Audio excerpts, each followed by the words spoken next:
Report کر رہے bureau chief جنگ محمد ندیم۔ آج مرخہ 8/11/2022 11 بجے دن پارلیمنٹ لاز اسلام آباد میں پنجاب ٹیچرز یونین گیگا کے فارم سے مشترکہ احتجاجی مظاہرہ کیا جا رہا ہے۔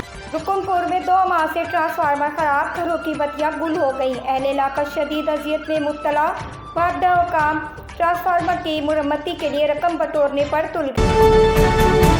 بجلی کی لوڈ شیڈنگ، ٹرانسفارمروں کی خراب ہونے پر ہزاروں لاکھوں روپے کی طلبی، لوڈ شیڈنگ ٹیکنیکل فالٹ بتا کر اوور بلنگ کنڈا سسٹم کے خلاف اور نئے ٹرانسفارمر نہ دینے، بجلی کی فراہمی نہ کرنے پر اپنا راج، ریاست بنائی ہوئی اعلیٰ اتھارٹی کو تحریری طور پر آگاہ کریں گے۔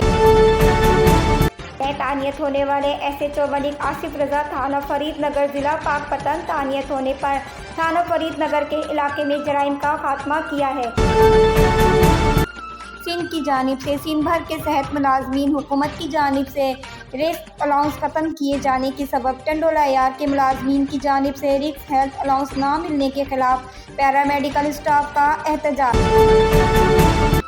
پیپلز میڈیکل اسپتال کے پیرامیڈیکل اسٹاف ڈاکٹر کا احتجاج۔ جی ایچ اے کی مرکزی کال پر مظہر عباسی کی قیادت میں ڈاکٹر پیرامیڈیکل اسٹاف کا پریس کلب کے سامنے احتجاج و دھرنا۔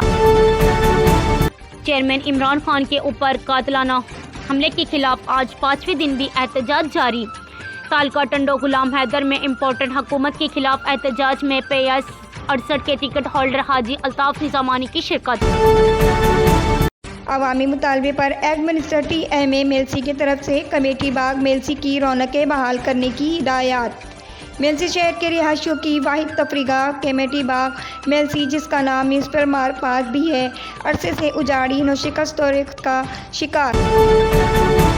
پر آپ کو بتاتے چلیں، زور نیوز کے بیورو چیف محمد ندیم کی رپورٹ کے مطابق الخدمت فاؤنڈیشن جنگ زیر اہتمام اطراف خدمت کے حوالے سے مقامی شادی ہال میں پروگرام منعقد ہوگا۔ زیر صدارت سید احسان اللہ وقاص، سینئر نائب صدر الخدمت فاؤنڈیشن پاکستان اور مہمان خصوصی اکرم الحق سبحانی، صدر الخدمت فاؤنڈیشن وسطی پنجاب ملک عمار احمد، سپرنٹنڈنٹ جیل جنگ۔